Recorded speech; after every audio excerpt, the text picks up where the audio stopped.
Hi, this is something that I believe that you will covet for the rest of your life if you learn how to do it, and it is so easy. Assertiveness. You know, there are 4 types of communication. Passive, that's when you do nothing and let people walk all over you. Aggressive, that's where you attack people because you're so angry that you're not getting your needs met. Passive aggressiveness, which of course is when you do things behind other people's back. Now, I don't know if you've ever done anything like that, but I've been in this field for 40 years, and I have seen teenagers that when his keys got taken away, he took his mom's ring. I've seen women who have been so angry that their expectations were so high at home that she washed the toilet with his toothbrush. That's passive aggressive. You get them back behind your back, behind their back. And then there's assertive. And if you are a partner who struggled with sexual betrayal, I'm going to teach you an assertiveness formula. And if you are somebody who has cheated, betrayed, infidelity, sex addiction,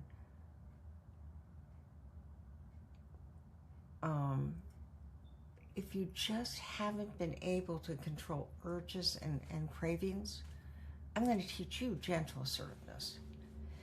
Because I do believe you can learn. I absolutely do. And it goes like this. I'm going to talk to the partners first. You know, when you have an issue, instead of holding it in, I want you to say, Tom, when you repeatedly come home late, and yet I've set that as a boundary, I feel one of the 5, and we know it's not happy, sad, lonely, fearful, or angry, because the message it sends me is you just don't give a care about my feelings. All right. I know I said it to my husband once, and if anybody knows me or has gone to my trainings, they'll hear me tell this story. I was telling a story on the boat with some friends of ours, and I saw my husband roll his eyes. And I said, Eric, when you roll your eyes at me, and it is really important to get specific, describe the specific behavior, I feel angry because the message you send me is you think I'm crazy. And he said, Carol, I don't think you're crazy, but I've been on that boat with you thousands of times, and I've heard that story thousands of times.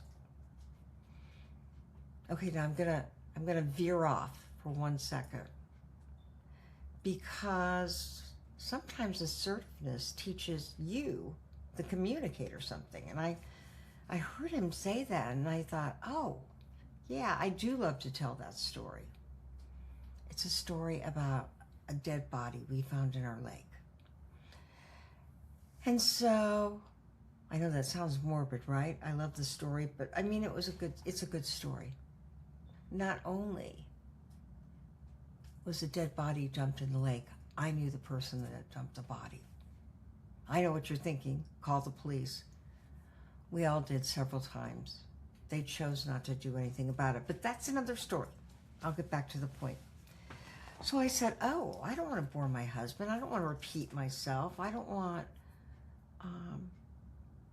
to get redundant. And so it taught me a lesson on emotional maturity, and that is, hey, Carol, before somebody asks you to tell that story, or before you're compelled to tell the story,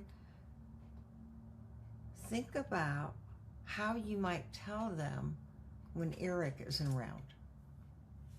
Or ask Eric to tell the story.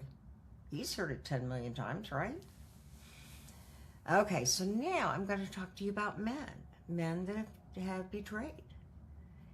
It is absolutely okay for you to share with your partner how you feel. How you feel, what you think, what you need. I know you feel like you've been in the doghouse and you don't know if you can really do it, but you can. if you preface it with 2 pieces of additional information. One is that you start the conversation with, hey, I know I've caused you a lot of pain, and it probably is really difficult for you to think about meeting one of my needs or understanding my feelings here. But Becky, when you scream at me in front of the kids and you share with them stuff about us that I caused, I feel scared, because the message it sends me is that you're going to continue to do that and our kids are going to get caught in the middle. Now here's the bottom. And so what I want you to know is what I fear most is contamination for the kids. And I wonder if there's a way we can do it differently so that we don't involve them, but you get your point across. So that's a mini lesson on assertiveness. And communication is essential to letting the other person know what you need, feel, and think. You got this. You can do this. And if there's any chance of you two getting closer, honesty and communication is at the foundation of this pyramid of intimacy. So make it your own.